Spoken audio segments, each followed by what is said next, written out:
अस्सलाम वालेकुम जी प्यारे दोस्तों की हाल तुहाडा सारा मैं उम्मीद है कि तुसां सारे ने मंजियां चुक लियां होनियां ठीक है क्योंकि रात में जी बारिश हुई है उस बारिश की वजह से बहुत ज़्यादा मुश्किल हुई मीनस कि तीसरा दिन अज बारिश हो रही है। अच्छी गल है बारिश हो रही है लेकिन अक्सर रात नहीं होंगी है तो बहुत ही ज़्यादा मुश्किल बना रही है। सुते होने तो बारिश किस टाइम आ वजदी उत्ते सारी नींद हराम हो जाती ठीक है। तो चेक करो माशाल्लाह बहुत अच्छा मौसम बनया है ठीक है।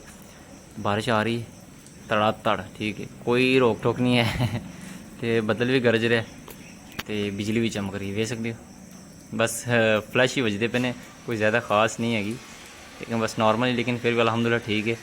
तो अज की रूटीन कुछ इस तरह की कि हूँ समझ नहीं आ रही सुता जाए या वीडियो बनाई जाए लेकिन मैं चलो फिर भी व्यू कैच करो ताकि सुबह कम आए। जनाब सुबह हुई तो मैं उठा अबोरे नमाज़ पढ़ के आया ठीक है। मैं सुता ही रहा ठीक है वीडियो बनाने तो बाद तो बड़े प्यार ना अबू ने आके सिर हाथ फिर उठाया चलो पुत्र जी नमाज़ पढ़ के नमाज़ पढ़ने चला तो मैं चलो क्यों ना थोड़ा जहा व्यू वहा दे बारिश किन्नी को बारिश हुई किन्ना को पानी रुड़िया ठीक है। तो आप वेख सकते हो बिल्कुल बस नॉर्मली बारिश हुई थोड़ी तो ज़मीन ऑब्जर्व कर गई पानी ठीक है ना सारा ठीक। गलियां का व्यू चेक करो सुनसान गलियां कोई रोला नहीं कोई रप्पा नहीं ठीक है। तो जनता आ जा रही कुछ लाभ लाने वास्ते जा रहे हैं ठीक है ना। जो इस टाइम निकले ने सरगी टाइम में चेक करो सामने एक लाभा आ रहा कुछ बंदे इस टाइम गली के ही लम्हा पे जिन्हें लाभ लान जानी ठीक है। एक वक्त से इस तरह आप भी इंजी करी ठीक है जिन्हें लाभ लाने वास्ते जा रहे तो फुल इंजॉय करते पे ठीक है ना। यानी कि जिंदगी पहले वक्तों की सही सी जो यानी कि मैं भी लाभ लाता हाँ ठीक है।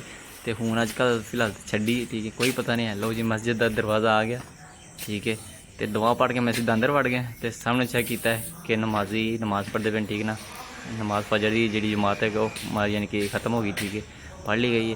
तो मैंने नज़र आते पे ने सामने फटियाँ तो मैं झट वो वज़ू कर लवां ठीक है। तो घड़ी तो 12 बजे ठीक है सामने तो लोगों के इस टाइम 12 बजे होंगे सुबह का टाइम होंगे शैतान फुल 12 बजे खड़ते सारे दे चलो हम वज़ू कर लवीए जी फ्रेंड्स।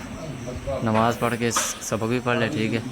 तो वेखो चेक करो बाबे लम्मा पे पक्खा चलिया फुल चस चाह रहे हैं ठीक है। तो वो साइड का बंदा मोबाइल यूज़ करता पे तो मेरे वांगू मैं भी मोबाइल ही यूज़ करता पे लेकिन मैं व्लॉगिंग करता पे ठीक है। तो बाकी फुल मनुस्ती वाला इस टाइम मूड दिल करता सो जाओ लेकिन हाले मस्जिद पट्ठे भी पाने मस्जिद बहुत ही खूबसूरत है पुरानी मस्जिद है बहुत ही प्यारी माशाल्लाह जी। फ्रेंड नमाज सबक पढ़ने तो बाद मैं हूँ जा रहा वापस हवेली सीधा डायरैक्ट सीधा तो हवेली जाना ठीक है। तो आस्ता आस्ता चानन भी हो गया यानी कि गलियां चेक कर सकते हो चानन होने तो बाद गलियां जी बिल्कुल चेक मैं करी ठीक है ना। तो हूँ सीधा जाना हवेली जाके पट्ठे कुतरने हैं ठीक है ना। फिलहाल तो वड्डने हैं पहला फिर वड्डन तो बाद फिर ही कुतरने हैं। तो मैं क्या चलो हूँ जल्दी जाइए कि लेट ही हो जाए बिल्कुल जी। फ्रेंड्स हूँ बिल्कुल पहुँच गए मेन रोड पर ठीक है। तो सीधा जाना आप हवेली तो नालियाँ इंज गंगा बनिया पे सड़क फुल गंदी की पी नालियाँ फुल हो गई फिर ठीक है माशाल्लाह दुकाना ओपन हो गई कुकड़ शुकड़ साहब उत्ते वेखो चीका मारते पे घूमन छुरी फिरो लोगों नींद हराम करते पे ठीक है। तो लगे दही दुद्ध वाले लगे धड़ाधड़ काम करन ठीक है। तो बदल माशाल्लाह चेक करो तुम लहिंदे वाली साइड तो किंज चढ़िया फुल चसा चाह रहा बदल भी।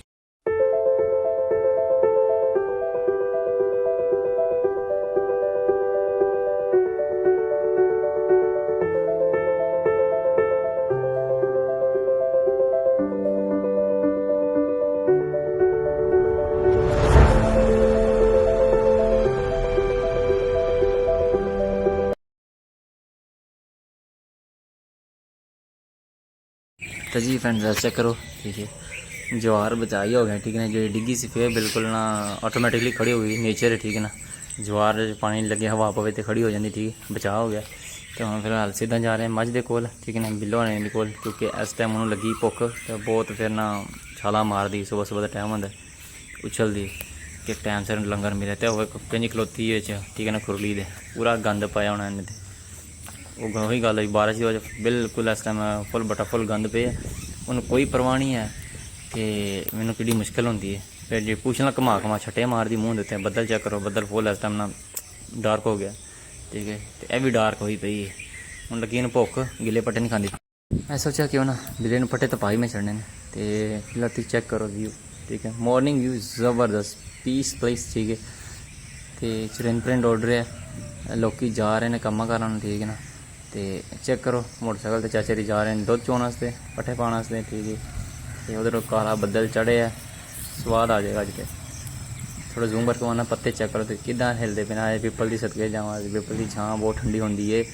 ਤੇ ਇੱਧਰ ਚੈੱਕ ਕਰੋ ਦਰਖਤ, ਮੋਬਾਈਲ ਕੈਮਰਾ ਇਸ ਟਾਈਮ ਕਰ ਪਏ ਆ, ਮੋਬਾਈਲ ਨਾਲ ਇੰਨੀ ਕੋਈ ਜ਼ੂਮਿੰਗ ਹੁੰਦੀ ਹੈ।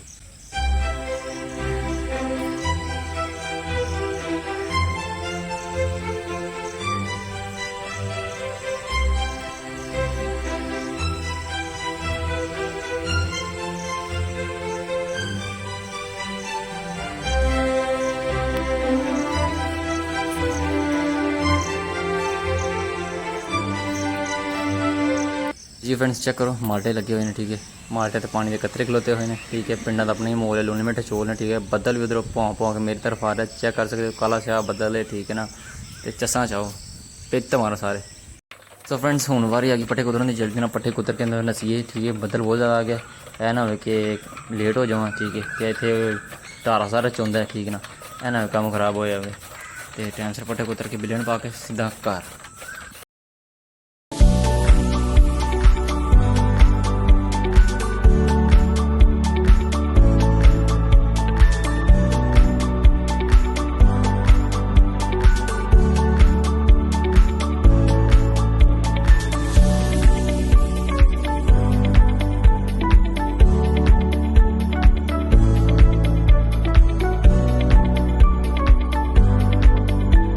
सो फ्रेंड्स मेरा काम ख़त्म हो गया सारा, ठीक है ना। बिल्ली ने पट्टे पुट्टे पा देते हैं, ठीक है ना। तकरीबन मुझे सुबह का रूटीन सारी खत्म हो गई, ठीक है। तो हम चला कर मैं क्या क्यों ना तुम परिंदा खा हैं, माशाल्लाह बहुत ही अच्छी वॉइस करता पे, ठीक है। तो सारी पंजाबी भाषा में कमादी कुकड़ कहते हैं, ठीक है ना। तो इस टाइम अपने बच्चों वास्ते कीड़े पतंगे लभदा पे, ठीक है। तो मैंने उम्मीद है कि तुम्हें मेरी वीडियो पसंद आई होगी, ठीक है। इस दिओ इजाजत, इंशाल्लाह मिलते हैं नैक्सट व्लॉग। तो मेरे चैनल लाइक करो, कमेंट करो, तो सबसक्राइब करो। तो मजीद इस तरह की वीडियो हासिल करने वास्ते लाजमी प्रेस करो नोटिफिकेशन बटन, ताकि आने वाली हर एक वीडियो तेरे को आसानी तक पहुँच सके। तो इंशाल्लाह मिलते हैं नैक्सट व्लॉग, ठीक है। तो खुश रहो।